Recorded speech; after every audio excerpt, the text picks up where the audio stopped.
I would like to introduce Anthony Capkun. He is going to moderate our session focusing on affinity groups. Anthony is the editor and publisher of Electrical Business Magazine and Energy Manager. And over the last couple of years, Anthony has been instrumental in helping to put this event together. So thank you for that, Anthony, and I will hand it over to you.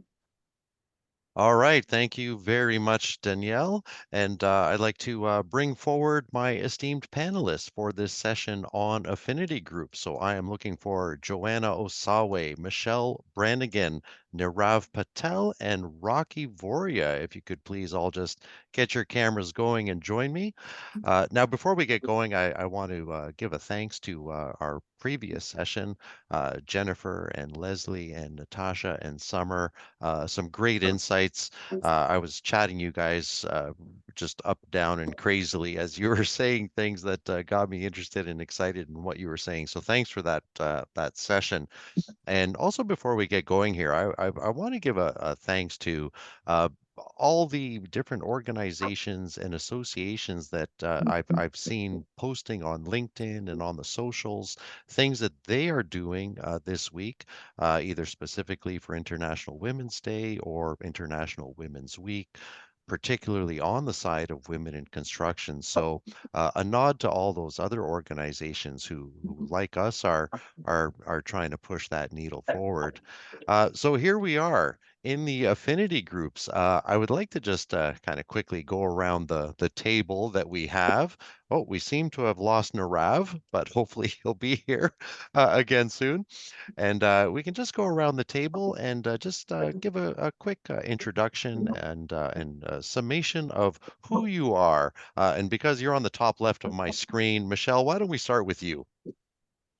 Hi, Anthony. Thanks so much for having me here today. Delighted to be here. So I'm Michelle Branigan. I'm CEO of Electricity Human Resources Canada. And our goal here at EHRC is to make sure we have the people working in the sector that we need to meet our climate change goals, keep our lights on, keep our hockey rinks, our hospitals, and everything powered up. And gender equity and diversity, equity, and inclusion is an absolute passion of mine and a passion of our organization. And we've been working on this for close to 20 years now, really trying to see change in the industry. So really looking forward to getting into the conversation today. Excellent. Thank you, Michelle. Why don't we move down to Rakhi now? Rakhi, tell us a bit about yourself. Thanks, Anthony. It's so great to be here and happy Women's History Month. But a little bit about me. I lead the global sales development function at Procore Technologies. I see a number of our current customers tuned in today, so thanks for being here. But for those of you who aren't familiar with Procore, we are a technology company and we build software for the people that build the world, i.e. you, the construction industry. So we're connecting everyone in construction on a global platform. We have an all-in-one construction management software that's meant to help people finish projects safely, on time, and within budget. But I also have the pleasure of serving as the executive sponsor of our company-wide Women's Employee Resource Group, which is called the Women's Impact Network, or WIN is the acronym. And before Procore, I was at IBM and Microsoft, where I also led women's groups at both companies as well. So I have a lot of passion and experience in this department. I've seen different ERGs work at different scales, and I know with the right leaders, the right structure and support in place, how valuable these can be in terms of retaining and growing women. So appreciate the opportunity to be here and share some tips and tricks and to learn from the esteemed panelists as well. And I appreciate you bringing your passion here, and we're going to see more of that as the conversation gets going. Let me now turn to my friend Joanna. Joanna, tell us a little bit about yourself. Hi there. Thanks, everyone. Thanks, Anthony. Super happy to be here. So I'm Joanna Osawe. I'm the president and CEO and co-founder of WIRE, Women in Renewable Energy. WIRE is here to represent and to advance the role and recognition of women and underrepresented groups in the energy sector. We are an NGO here on the national side, but also international. I am very delighted to take part of this very esteemed panel and to really dive into diversity, equity, and inclusion. That is certainly a passion of mine, and again, looking forward to the dialogue. So thanks for having me, and thanks for everyone for joining. And Joanna, I know, well, I've actually, all of you have commitments and you're busy this week, but Joanna, I think you had an event right before this one and now you've joined ours. So I do appreciate that. And just for the audience at home, Joanna doesn't think small. I mean, Women in Renewable Energy started in your backyard, I think it was, Joanna, and now it spans the globe. So you know a little bit something about affinity groups. And now, last but not least, let me turn to Nirav. Nirav, tell us a little bit about yourself. Hi, everybody. Thanks for inviting me to this session. So I'm Nirav Patel. I work at Ontario Power Generation, and in my role over there, I am the VP of Human Resources. So I do have a lot of experience stepping up or standing up affinity groups of various forms, a women's group being one of them. So I'd like to give some practical information on best practices or challenges that we've had at OPG doing this. Currently, I'm on a 2-year assignment at Atura Power, a subsidiary of Ontario Power Generation. We produce electricity through combined cycle gas plants, 4 of which are in Southern Ontario with a head office in Oakville. And we are a small but mighty company, and we've got a diversity and equity committee here as well. And we are looking to do some work with specific affinity groups as well. And so looking forward to sharing some of my best practices and some of my HR knowledge. So back over to you folks. Thank you. Very good, Nirav, and we're definitely going to want to hear that the best practices and the advice that you can give, and all of you are going to provide today. To sort of set the stage before we launch into our discussion about affinity groups, Michelle, I would like to turn to you because Electricity Human Resources Canada does a whole pile of labor-related market research for the electricity sector across the country, and you have a mind, a brain for memorizing all these things. I don't know how you do it, but maybe you can tell us a little bit when it comes to women in the electricity sector. What sort of percentage are we looking at? Are more of them coming in? Are we stalling out? Are we attracting them? What does your research tell us? Thanks, Anthony. Yes, and we've been capturing this data for almost 20 years now, but we released the latest labor market information just in the fall, just a couple of months ago. And that, of course, includes the data on demographics and the makeup of the electricity sector. And that includes the trades, which is the biggest group of jobs in the industry, many construction occupations involved, obviously, in the build and maintenance in the electricity sector. The latest data shows that overall number of women in our industry is about 27%. Now, I have to tell you that number has not been changing very much over the last few decades. It is moving forward, but it's glacial. You're talking 1 or 2% over the last sort of 10 years, 15 years. And just to give you a little bit of a breakdown of where we actually find women, because I think this is important when we get into the discussion and some of the questions later on, is right now we're seeing about 11% of those women are engineers. 8% are in information communication technology jobs, 14% are managers, and only 6% are in the trades. And that was probably my biggest disappointment this year, is that I had hoped that we would see more momentum and more progress in that. But the remaining 60% are sort of working in those other categories, whether that's HR, marketing, call centers. So what we sort of call those traditional roles. So we still have a long way to go from a gender parity perspective in the workplace. And I think that's really why it's so important to establish women's affinity groups, because they really can provide that supportive environment for women, because there's a couple of things there. We have to, first of all, we have to recruit women, but then we actually have to make sure that we keep them and we provide that supportive environment for them. And these types of groups really do act as catalysts for sharing experiences, whether good and bad, for developing your skills, and really advocating for change that is going to ultimately hopefully provide a more inclusive work culture. And that does a couple of things. That's for individual development, but it also can contribute significantly to innovation in the company, because you're working at it from the inside out and really developing a more cohesive work environment. So lots of some progress. Seeing a lot of women in senior leadership roles in the electricity sector. We've seen some great advancement in that, but it's not cascading all the way through. Still lots of work to do, and especially lots of work to do to get more women into the trades. Yes, I like the phrase you use that it's moving glacially, but it's also a little sad that it is moving glacially. Women do represent 50% of the population, but only 6% in the trades. I like what you said that we've got a job ahead of us, not just attracting but also retaining. Nirav, if I can turn to you now. So Michelle says that affinity groups would help in this case, electricity sector, but I imagine across the various construction sectors, affinity groups could help with that attraction and retention. What has been your experience? Sure. Thanks, Anthony. I think first and foremost, starting one of these groups is not easy at times, right? You may come across barriers, people saying, why is there special attention being paid on this group?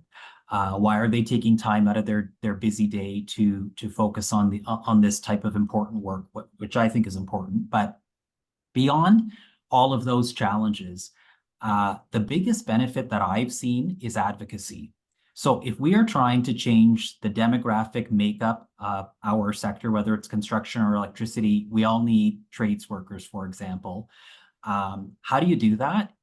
People need to see themselves in the work. And so I often feel that women are burdened because in our sector, especially in the skilled trades and in electricity, there's so few of them, but we do tap on them to say, we need your help. We need your help to advocate through recruitment efforts, through interviewing, through finding women and then supporting them once they enter the sector through mentorship and guidance. And so one of the things that we've done in our organization is really use the affinity group or the employee resource group, ERG, whatever you want to call it, as a sounding board. Do you have the right policies in place? Do you have the right recruitment strategies? Are we looking in the right places? How do we do the interviews? Who's doing the interviews? What supports do they need once they arrive here? Our affinity groups are the ones that we use to tap into that type of information. So that's one important piece. The other piece is, I believe, from the women that I've spoken to, and let's face it, there's few and far between. And so when you have them, I for sure go out and speak to them and sort of say, what's keeping you here? What do we need to pull up our socks on? And one of the things that I hear from the women that are a part of our affinity groups is that it's a safe space. So it's a space to talk about something going on that they may not wish to raise to their supervisor or their colleagues or their senior manager, whomever that might be.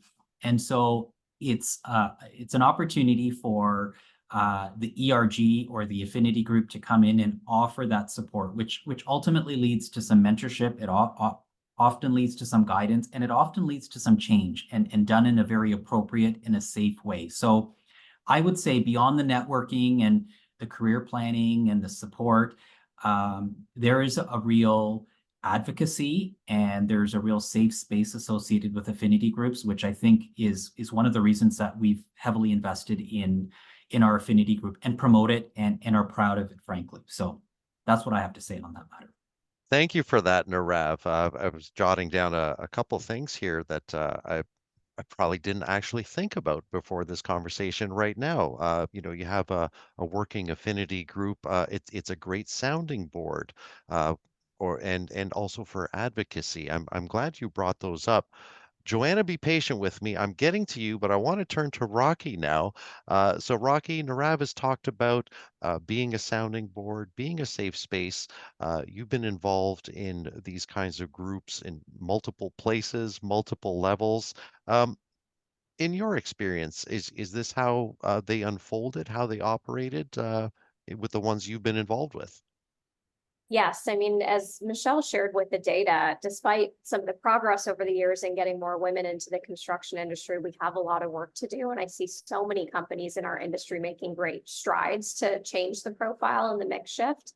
But what I worry that, we're making a lot of more progress in getting more women in the door, but doesn't really matter if we're not fostering an environment where they can thrive and succeed once they get here. And I think that's where affinity groups can play a very key role in driving community in what could feel like a very isolated industry, but also learning. And so our official mission for the Procore WIN Group is around fostering and supporting an inclusive community of women through learning, growth, mentorship, and connection. So a lot of this, yes, it's about driving community, it's about developing skills, but we care a lot about developing tangible skills and also not becoming a party planning committee, because that's the trap that I see a lot of employee resource groups fall into. It becomes having a bunch of networking events, maybe getting together for International Women's Day. All of those celebrations are great, but you've got to be focused on so much more if you really want to move the needle. So in terms of what we think about, it's really around 3 key performance indicators, and that's employee engagement, retention, and promotion and advancement. So for every initiative that we're doing, we're asking ourselves, are our activities increasing employee engagement? And that's something we actually measure through employee surveys twice a year. Are they driving retention? So are we keeping people at the company? And more importantly, is it helping to advance women in their careers and develop them and take them to the next level? If what we're doing isn't tied to one of those 3 things, it just shouldn't be on the list. So hopefully that acts as kind of a framework that people can leverage in your own organizations if you're thinking about starting one of these. I like a number of things that you said there. We're going to get back to some of those things, like the making sure that it doesn't just turn into a social club or an event planning committee, because I do want to address some of the pitfalls a little later on in the conversation. But I do like that you mentioned there needs to be a benefit. There needs to be a measurable benefit, as opposed to just let's do this thing and whatever happens, happens. Joanna, thanks for your patience. I want to get to you now. So when you were starting Women in Renewable Energy, maybe you can kind of talk about what was going on with you. What were you seeing in industry around you at that time that made you say, we need to start something like this? Sure. Thanks, Anthony. And very, again, happy to be here. So when I started Wire, the reason I actually started Wire is because I've been in the energy sector now almost 20 years. I started very early on, right after university, where I was a commercial wind developer. And for 10 years of my career, I was boots on the ground from inception till commercial operation date. And what I saw, Anthony, is that there were no women on the construction sites. My arc flash, my PPE gear never fit me right. It was very uncomfortable at times being on construction sites, and also, being even at meetings where it was 99.9% males. Upon my completion of one of my wind farms in the USA, I returned back to Canada, and I truly saw a need. And the inspiration behind Wire was really, my husband's a huge champion of mine, and he really encouraged and empowered me to start an organization. And so Wire started based on my own need, but also for the need for others.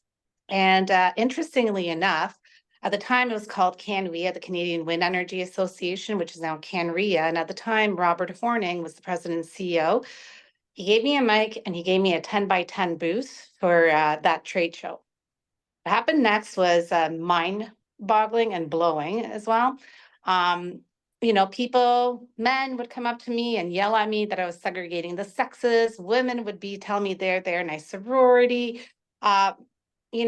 Derogatory. I've received derogatory mail letters as well, which I've actually framed them in my office as a great reminder. I also received a lot of really unwarranted comments. So, and this is when I'm a pretty big extrovert, as you know me, Anthony. When I become silent, that's when the most dangerous I am, I think. And I decided that Wire was needed more than ever. And even though it started here in my backyard in Toronto, we're in every single province, including the territories, and we are, as you pointed out, international. This need has not only brought women, men, and all together in this very complicated sector of ours, and we're able to educate ourselves not only through networking events, through field trips, through student bursaries, through student academias as well, through the speed mentorship, speed interviewing, Indigenous work that we do, the awards program. Although we are international, I like to use the terminology be local. So be global, but act local. So the chapters that we do have internationally, I work hand in hand with the chapter leaders to ensure the correct programming comes to light. So hence why Wire is my baby. I don't have kids, so she's my baby daughter. And she's 11 this year, and I'm really proud of being her mom. And I don't, again, not having children, but definitely she's kept me up at night, sweat, blood, and tears as well, but I would not have it any other way. And I'm really proud, to be leading and being partners with a lot of, such as the HRC and with Michelle Branigan, really making sure that we're moving the dial, because again, and Michelle, you've heard me say this, but, you and I are definitely people, we're not about lip service, we're about action. So sort of a lot there. And I have been watching, maybe not since its inception. Wow, that was a tough sentence. It was always just only just a few words, but I've been watching women in renewable energy for years now. And Joanna, I'm just amazed with all the work that's being done by the organization, and it's well done. Just excited to see where it goes next. Now, you brought up something, the negativity, some of which you have framed on your wall that you mentioned. Before we get to that, and I do want to get to that because that's going to be an important part of this discussion. I want to move into maybe just sort of a quick glance at, you're an employer. You might be a very large, sophisticated employer. You might be a smaller, medium-sized employer. How do you know what are the telltale signs, if there are telltale signs, that maybe you need an affinity group? Maybe there's something you've heard, or some thing that you want to achieve. What sort of things go together that make you decide, yes, we need to do this thing because it's going to help us with attraction, with retention? Michelle, why don't I turn to you first for that one? Yeah, I think it's so important because it often comes through when you see sort of on equal representation and the feedback that you're getting from the women that are actually working in your organization. And that feedback indicates that, there's not supportive networks for women, or there are challenges in getting recognized and getting promotions and opportunities and all the rest of that. And those sort of things can really reveal that underlying need, I think, for some structure around what the organization is actually doing. But to be able to do that, you have to be in listening mode. Because a lot of time what I find is organizations think they don't have a problem, or I've talked to, very senior leaders who have maybe great equity on their board or in their senior management teams and say, well, we're doing everything great and everything's fine and everybody's happy.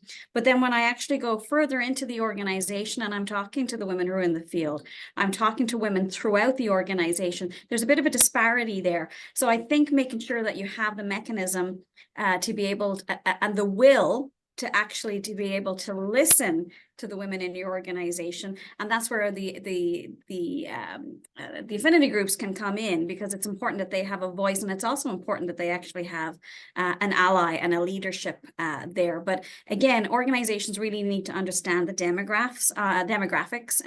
How many women do you have? Where are they actually employed? That actually requires measurement. And companies need to be willing, to take the time to go out and do that. And EHRC developed, actually on International Women's Day back in 2017, we launched our leadership accord, and it's on diversity, equity, and inclusion. And it actually allows companies to go in and assess themselves against a framework. There's a benchmark assessment so they can understand where are they doing well, where are the gaps, identified what they want to do in the next year, and then report back on that, because that accountability piece is really important, not just to the board, not just to the senior management team, but to everybody who's working in that organization, to understand, are we doing a great job in? And I talked about recruitment and retention earlier. So are we perhaps doing a great job? Okay, maybe we're getting women to come into the trades, but are they disappearing after 3 years? Have we left? Has that number gone from 6 to 2%? And I know organizations that have seen this happen. So so I think that piece is really important. And I just wanted to mention that, or sort of follow up piece to what Rakhi said there. I think because, you know, it's very easy to depend on some of the women to be the spokesperson to, you know, to drive that change. And that's fine. You want to have loud voices, but it can't always be dependent on the women to change the environment that they're working in. There's an ownership there within an organization at a leadership perspective, even from a male perspective as well. And I think back to one young lady a number of years ago, who was working for a very large utility, and she was one of their very, very few apprentices in the trades. She was only 21, and they ended up bringing her out to a lot of things because they were very proud of having brought her in and you know, trying to support her career and all the rest of it. But it ended up getting to be too much for her, because all she wanted to do at the end of the day was go to work. She's a power line technician, and she enjoyed it at first, but then it became too much pressure for her to be the face of that trade in the industry. So it's great for us to be loud, but I think we just got to be careful for that. And I think affinity groups can really support that mentorship and that sponsorship piece, and sort of ensuring that nobody is carrying the weight too much. I think that's really important. But to get back to, I guess, to the original question is, organizations need to be listening to what's going on, and then they need to be supporting and providing the space, the opportunity, the budget, and make sure they're listening to what's coming out of the affinity group, because there's no point in having one if you're not going to actually action anything. It can't be just a token attempt at supporting. Very good. I do like what you mentioned there. Be sure that you're listening, not just, paying attention to what's in your immediate surrounding, but what is going on over here, over there. And I also like that you mentioned measurement, which is what Rakhi said earlier. And I think probably everyone on the panel would agree. This, I'm assuming, is what keeps it from becoming just tokenism, is that, you want results and you want positive results. And Rakhi, I said your name last, so why don't we turn to you now? Sort of same question. Michelle gave us a lot to work with there, but in your experience, what are the signs as an employer that you could or should launch an affinity group? Put the machinations in place to get this going. What need is being addressed? Well, I think unless your company already has 50% women, and unfortunately, I doubt any of us on this call can say that with a yes one day, hopefully, then I think you probably need a women's affinity group, because we know there are less women in our industry. We know there's less community as a result. We know there's less understanding of the challenges that women face. And to Nirav's point, there's less advocacy for those challenges that women face. So honestly, I think that's reason in and of itself, in terms of just wanting to foster a community for any underrepresented group within your workplace. But getting off my soapbox and answering more directly, I think it's really important to take a data-driven approach to building out your affinity group. And, you shouldn't guess why it's needed or, whether or not it's needed. But I would say if you have an HR department, it'd be great to work with them to look at some of the data that Michelle mentioned. How many women does your company even have? How long have they been there? How many are leaving? If they are leaving, at what point in their journey are they leaving? So for example, at one company that I worked at, we saw that at the 2-year mark is when people tended to leave. So something was happening at that 2-year mark where they were starting to feel disengaged, or maybe being recruited by a competitor or whatever it was. And so that gave us the framework to, okay, at the 2-year mark, let's sort of re-recruit that population and get them excited about our company. Similarly, some of the data that I've seen shows that a lot of women leave after returning from maternity leave. And so there's something really challenging, obviously, about that experience and integrating back into the workforce. So can you develop more programs and opportunities to help with that? And so we had put together a returnity program, which was basically a gradual return to work, and paired people with mentors and things like that. So I think data is a really powerful way to understand just sort of where some of your hotspots are. And beyond just the data, I think a lot of qualitative insights can come from running surveys, obviously, but also roundtables, and really ensuring that you're capturing the feedback directly from the population that you're trying to support before actually building out some of those plans. Well, thank you for that, Rakhi. You've actually taken data and not made it a dirty word, but made it an important word, because that's how we make good decisions for what we have coming up and what we need to do. So so thank you for bringing up the importance of having that data and collecting it. If I could turn to you now, Nirav, just thinking about Rakhi's comments, I imagine that these are also the kinds of things that you're monitoring in terms of how long someone is with the organization. Why do so many leave at this particular mark?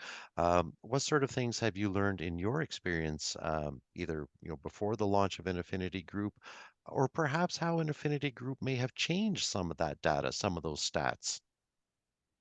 Sure. So one of the things that we've started to do at Atura Power is the concept of a stay interview. So to Rakhi's point, if they're leaving at 2 years, we do this with all new hires now, but we especially do it with those where we've struggled to recruit, and we want to retain the diversity of perspective that they may hold. So we do that on a very regular basis, and that does get called up, and we're a small enough organization that we can share the data quite easily amongst our senior leadership team. But the other real indication is when you can't fill your recs. When you can't fill your recs, like we're in energy transition, and it is hard to fill some of the jobs. Some of our jobs go unfilled. And I think what a travesty in a country like this, where we've got so many talented people, that we are not filling our jobs.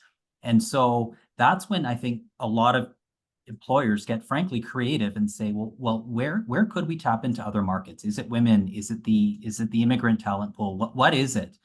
And so we are at a real critical juncture of saying, if energy transition is real, if construction is going to be a big deal in this country with all the infrastructure projects we have, we're going to have a real crunch. It's already here, and we're going to have a crunch over the next number of years if we don't do something different. And so I think some of just the data and just the inability for employers to fill recs is probably one of the key indicators that they need to start looking and recruiting and retaining in a different way. And that will look different for every employer, but what a great way to kind of tap into what you really need to do. Meet with your own employees. And if it is through the affinity group, we've met with our affinity group, and they've said some of your policies just don't make sense. And what we've said is, we're curious and we would like to hear more. To Michelle's point, just shut up and listen for a bit, and then go away and say, you might not have the answer, but you have some of those insights. And then what are you going to do? We got some feedback from some of our students, and I always used to get a bit, we have a fairly male-dominated workplace in our plants. And we hired 2 power engineering students from Georgian College, and we sent them to our Brighton Beach plant in Windsor. And of course, whenever I go to Windsor, I seek them out just to say, hey, how are things going? I'm just out of curiosity. And one of the things that they said was, we see role models here, and I didn't have to prompt that. And I was so proud to see that. And they said, when we first arrived, we just moved to Windsor. We didn't know how to do anything. And someone said, you need safety boots for your first day. Do you even know where to go get safety boots? Should I take you, or what support do you need? It takes managers to ask some questions about what someone needs. And kudos to that manager for doing that. And what they said was, this is a great city to work in, great organization to be part of, because we felt so welcomed, and we would love to work here full time. Of course, I took their resumes and made sure I knew exactly when they were going to graduate, because I'm going to snap them up before any other employer does. But I think to Michelle's point, I can't stress enough, you got to listen and you got to look at your recruitment strategies. Are they working? Are they not? And you may need to do a culture audit. And we've started that at Atura Power. What's good about our culture and what's bad about our culture? I haven't got the results yet, but we do have elements about D&I, so DEI. So we do ask demographic questions. Are you a woman? How long have you been here? All of those things. And I'm going to be curious to see what the data shows, because that will be another indication. So a culture audit or an equity audit may be something that an organization is due for, or an employment systems review, which is just a fancy way of saying a professional comes in and looks at all your policies, does some focus groups, and then tells you, here's what the data shows, and here's sort of the 3 or 4 things that you may want to start doing as sort of a big bang for your buck kind of thing, because you can't boil the ocean. So those are just some practical things that we've launched. Well, thank you for that, Nirav. I like that notion of the culture audit. I love the notion of stay interview. That is very cool. Now, you actually some of the things you said there segue nicely into the next question or discussion point that I wanted to put to the panel is, Michelle had mentioned the one power line technician who kind of got tired of being the token, the female in that particular company. So how do we not burden just one person, whoever that person may be in the organization? How do we develop champions for this affinity group? Champions in management, champions in the field. How do we sort of make it so that this thing is supported as opposed to just becoming tokenism? And maybe I'll start with you, Joanna, because I haven't heard from you in a little bit. Sure, thank you. I truthfully in my career, I've been I've had a lot of male champions. I wouldn't be where I am today if it wasn't for the sponsorship that I did receive from my male champions that believed in me, that really advocated for me. I think that really comes hand in hand. Um, at Wire, I think what we do great, and I'm very proud of that, is that we actually do a lot of partnerships. We partner with different organizations that align really greatly with our mission and vision, just like EHRC, just like with Skilled Trades, Skills Canada, Skills Ontario. I mean, we have so many different partners, not only here on the Canadian side, but globally. And I think that makes a huge difference, because we are now really helping each other's growth, and we're actually able to do joint events. We're able to discuss really, topics that are, you have to be comfortable being uncomfortable, right? Talking about the elephant in the room, I think that's really key as well. Rakhi said that, in regards to, making sure that affinity groups are not social clubs. And that is precisely that. Like, I don't want Wire to be a social club. It needs to be a professional stepping stone, not only for students, emerging professionals, and professional women and men, and to feel that they do have a space, a safe space, and a voice to talk about it. Some of you probably have heard me say this, but I'm not an engineer. And one of the things, being in the energy sector, it's like an onion. The more you peel the onion, the more I cry, I find. So that's always been quite interesting. But the knowledge that I've gained through, the folks that have come and spoken at Wire's events and even joint events have really opened my eyes and opened my mind. I think that, again, going back to the partnerships, and I only partner with non-for-profits or charities. And again, there's been a few partners which, I've declined. And that's because I do look at who is on their boards. I want to see that it's a diverse board. I've even declined sponsorships. Every NGO is looking to keep the lights on, but I have declined money where it's coming in when it's, I don't see that diversity. I don't see the underrepresented groups. Actually, last week I had to decline someone because, it was a bunch of white folks. There's 17 of them on a board. And, my question is, well, how is that going to change? And, throwing money at an organization such as Wire, it's not going to be helpful. And, I'm really, when it comes to that meaningfulness, I really stand by it. And I do want to make sure that I do receive sponsorship, and I partner with the right partners, because again, it's through collaboration that we're going to be able to move the needle, right? I like that, and I like that. From what I derive from that is, stay focused on the mission, on what the ultimate goal and the benefit is of this group. And if there are things distracting from that benefit or those benefits, then maybe don't pay too much attention to it.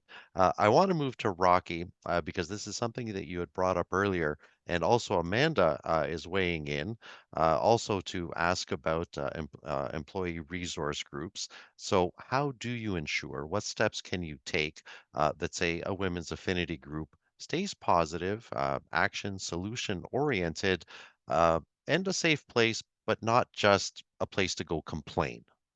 Yeah, absolutely. I think that's a great question because I think that's where your leadership team and the structure of your organization really comes into play. So it's so critical to have a strong structure, and every company is a little bit different. But what I've seen be successful in different places is kind of having an executive sponsor. So someone like me at the top helping to guide, remove roadblocks, amplify the great work, etc.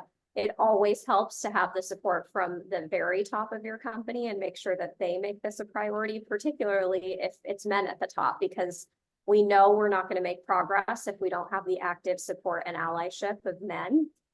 So that's a really critical thing. But then underneath the executive sponsor, you might have two co-leads, for example, and those are the ones who are doing more of the day-to-day. And then underneath that, you might have pillars or work streams underneath. So depending on the size of your organization, you could have it be by business unit, or maybe you have a regional chapter, or maybe it's even by activity, which is what we do. So we have like a community work stream or a collaboration work stream or a mentorship work stream, whatever kind of is top of mind for your org. But the reason why I say structure is so critical is to get back to Amanda's question. I actually think if your leadership team isn't really having a bias for action and focused on action, an affinity group can become harmful to a company if it's really all about just a safe space for people to come and vent, but there's nobody who's really holding the baton and working with HR, working with the right people to move initiatives and things forward. So it's always great to have a place for people to feel vocal and open, but when you think about who's actually on your leadership team, be super thoughtful and intentional about, are these people who are going to really roll up their sleeves, do the work, propose ideas, not get disenfranchised, and not be afraid to work with some of the people at the top to propose some of those things, because it might be some big policy related rocks that you're trying to move around. Maybe you need a better parental leave policy. Maybe you want better pay transparency. There's some really tough conversations that tend to happen when it comes to women's groups. And so you need some strong people who are sort of leading the helm. And I think that ties in with what Joanna said earlier. You need to get comfortable with being uncomfortable. So thank you for that. Michelle, I want to turn to you and save Nirav for after you. But what do we do with, or how do we address the naysayers? So I'm an employer. I've now looked around. I've listened. I realize that I need to, should start, launch a women's affinity group at my company. There will probably be people who get their nose out of joint and say, well, why do they get an affinity group? Where's my affinity group? Michelle, how do we tackle situations like this? Yeah, I think that addressing that kind of skepticism, open dialogue, ideally bringing them in. I'm a big fan of storytelling and trying to connect the dots as to why this is good, not just for the women in the organization, because a lot of this pushback will come usually from men and saying, well, I'm not getting access to the CEO because the affinity group is getting access. Why can't I? I've heard all of these things as well, too. So I think you have to demonstrate that the work that's getting done. And I love that, Rakhi, like the idea of big policy related rocks. I'm going to rob that one from you at some stage. I like the terminology around that. You have to talk about why this is going to be impactful and beneficial for everybody, right? And a lot of times these bigger initiatives, especially when it comes to something like maternity leave or whatever can translate into better paternity leave. And we've seen a sea change in acceptance of paternity leave for dads that you would not have seen 15 years ago. I know because my husband took paternity leave, and it wasn't a done thing very much back then, right? So oftentimes what is being driven through a women's affinity group will actually be beneficial for all. And so you're really trying to demonstrate what that actually looked like. But I will say this, I do think, while that's really critical and you want to foster that whole environment of learning and understanding, sometimes you will not break through no matter what you do. There are dinosaurs in every industry and in every organization. Sometimes you pick your battle and you move on without those.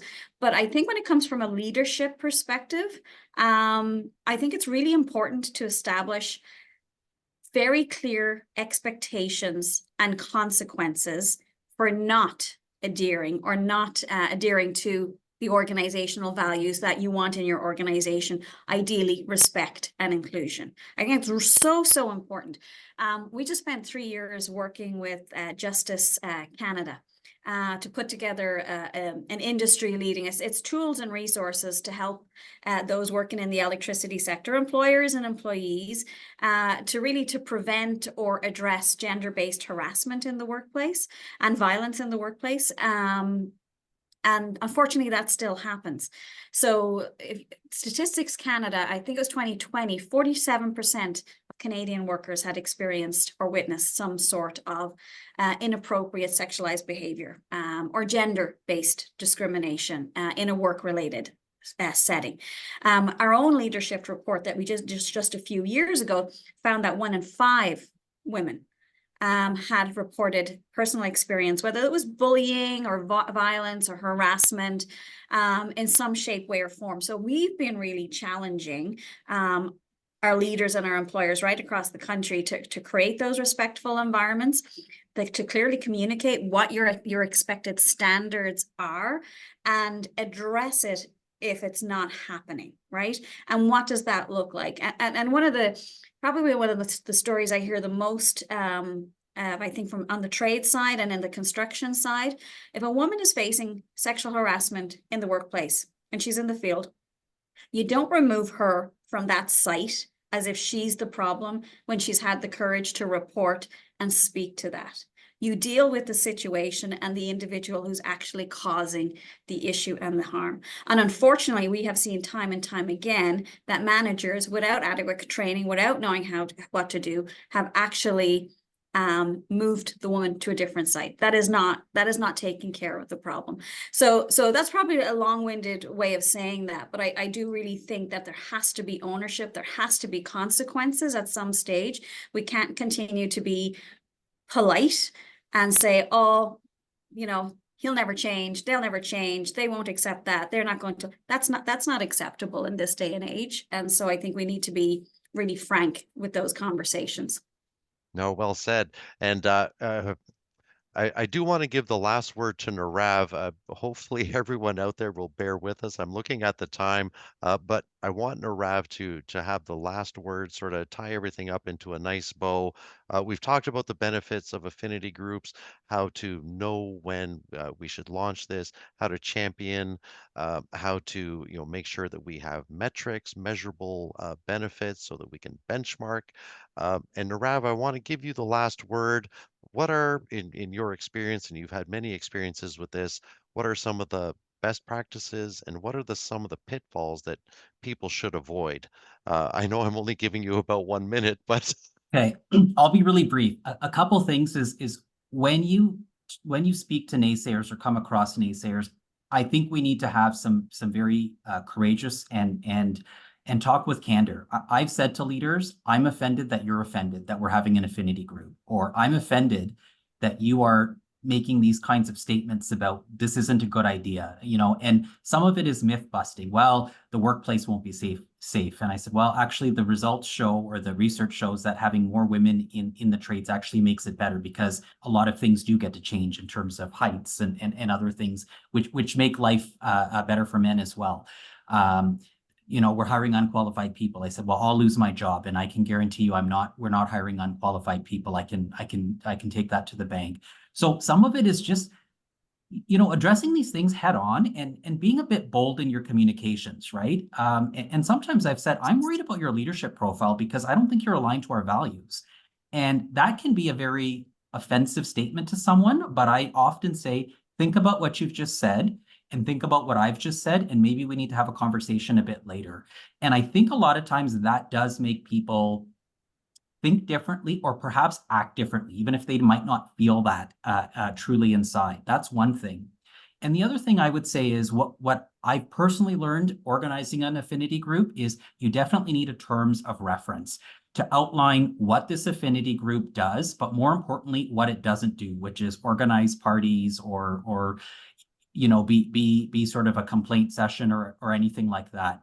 To Rakhi's point, if it's engagement, what are the 3 things that you're doing to improve engagement? If it's about retention and recruitment, what are the initiatives that you're going to do? Focus on business results, and then actually have your affinity group report to the senior leadership team, report to the organization, whether it's a newsletter or other things, to say, we're an affinity group. The company gave us whatever, $2,000 or something to get started. And here's all of the things that we've told people we were going to do, and here's the results. So focus on the results. And the other thing I would say is there's often controversy around, well, should we give them some money to start work and all of that? And I would say have the affinity group produce a work program. If they're very clear on what their mandate is, they've got a very good sponsor. Those 2 things are sort of the key ingredients to create a successful affinity group. And then I think as organizations, we need to put our money where our mouth is. We spend $2,000 on frankly, sometimes ridiculous things that are easier to approve than an affinity group because it's new or it's foreign to people or the concept is still a bit out there. And so start small, but roll the dice a little bit with these things, and you will learn and check and adjust as it comes along. We've changed our terms of reference because the first one really didn't hit the mark. It really wasn't resonating with people, but we had to start somewhere. And I think over time we've really improved. So those are some of the things that I would encourage you to consider when you're starting an affinity group. I think I got it under a minute, Anthony. Very good, very good. And my apologies. I wanted to give some more time to some of the best practices and the pitfalls, but no, you did a very nice job. And in fact, all of you did a very nice job. And we will conclude it here. Michelle and Joanna and Rakhi and Nirav, thank you so much for coming on and discussing affinity groups.